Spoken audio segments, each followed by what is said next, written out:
जब बैक्टीरिया हमारे इन ट्रैक्ट्स में घुसता है, पेशाब के रास्ते में घुसता है, तो वहाँ पर उसकी परत पर ग्रो करना शुरू कर देता है, उसकी लाइनिंग पर ग्रो करना शुरू कर देता है, जिसकी वजह से बैक्टीरिया ने वो दवाई ली, उससे वो मर भी गया, लेकिन इलाज के दौरान, एंटीबायोटिक चलने के दौरान एक एग्जाम्पल से हम समझते हैं कि अगर 100 बैक्टीरिया हैं और हमने एंटीबायोटिक दी, तो कई की बार क्या होता है कि 90 से लेके 95 बैक्टीरिया सेम उसी टाइम पे मर जाते हैं। 5 बैक्टीरिया बचते हैं।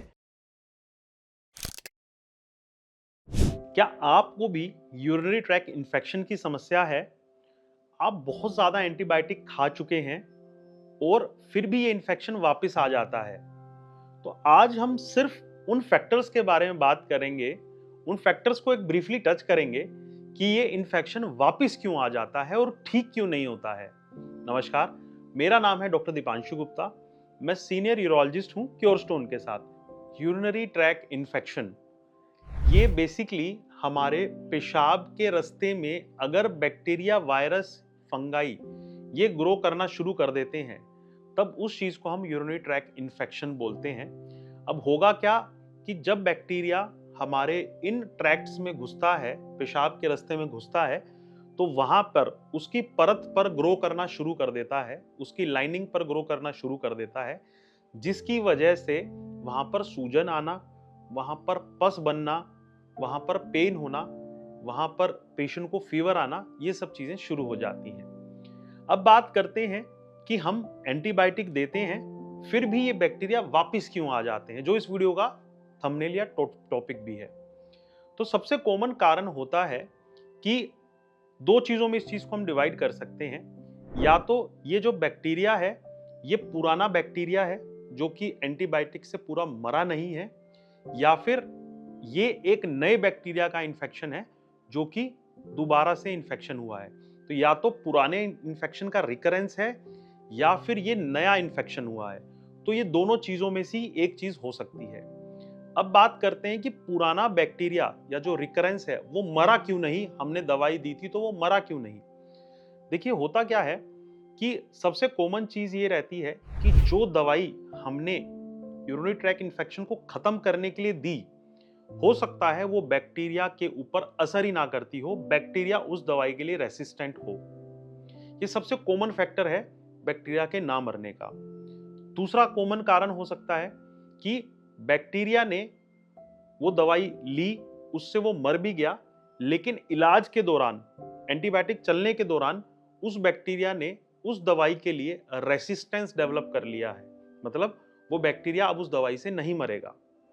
तीसरा, हमारे यूरिनरी ट्रैक में कोई ऐसी बीमारी है, कोई किडनी स्टोन है, या कोई बनावट का फर्क है, या कोई डायवर्टिकुला है, या कहीं रुकावट है, ऑब्स्ट्रक्शन है, जिसकी वजह से वो इन्फेक्शन पूरे तरीके से खत्म नहीं हो पा रहा है। चौथी बात है कि पेशेंट की इम्यून सिस्टम, इम्यूनिटी उसकी कमजोर है। या तो उनको डायबिटीज है, एचआईवी है, या वो काफी ओल्ड एज हैं, या उनकी किसी और बीमारियों की वजह से पेशेंट की इम्यूनिटी डाउन है, या वो डाइट अच्छे से नहीं ले पा रहे हैं, अदर ऑर्गन फेलियर्स हैं, या फिर उनको स्पाइनल कॉर्ड इंजरी है, वो चल नहीं पाते हैं। इन सब कारणों की वजह से भी इम्यून सिस्टम डाउन हो जाता है।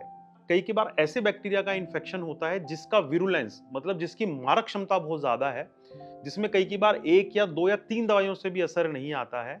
तो कई की बार ऐसा भी इसमें हो सकता है। सपोज अब बात करते हैं कि कैसे बैक्टीरिया दोबारा ग्रो कर जाते हैं। तो उसके लिए एक एग्जांपल से हम समझते हैं कि अगर 100 बैक्टीरिया हैं और हमने एंटीबायोटिक दी, तो कई की बार क्या होता है कि 90 से लेके 95 बैक्टीरिया सेम उसी टाइम पे मर जाते हैं। 5 बैक्टीरिया बचते हैं जो कि दोबारा ग्रो करके, जब एंटीबायोटिक का कोर्स खत्म हुआ तो वो दोबारा ग्रो करके वापस उतने ही बैक्टीरिया बन जाते हैं। तो ये भी एक कारण हो सकता है दोबारा इन्फेक्शन होने का। एक चीज और बताना चाहूंगा कि अगर मान लीजिए किसी पेशेंट को 3 या 4 बैक्टीरिया का इन्फेक्शन है, हमने उनको एंटीबायोटिक दी, तो हो सकता है कि 3 प्रकार के बैक्टीरिया मर जाएं, लेकिन एक प्रकार का जो बैक्टीरिया है वो उस दवाई के लिए सेंसिटिव नहीं है, तो फिर वो ग्रो करना शुरू कर दे। तो ये कुछ एक फैक्टर्स हैं जिसकी वजह से कई की बार हमारा यूरिनरी ट्रैक्ट इन्फेक्शन ठीक नहीं होता है, ये काफी लंबा चल जाता है। तो इसके ट्रीटमेंट कैसे होगा, ये हम अगली वीडियो में बात करेंगे। ऐसी और kidney stone, urinary track symptoms की वीडियोस के लिए मेरे यूट्यूब चैनल को सब्सक्राइब करें और हमें इंस्टाग्राम पे फॉलो करें द क्योर स्टोन के साथ। धन्यवाद।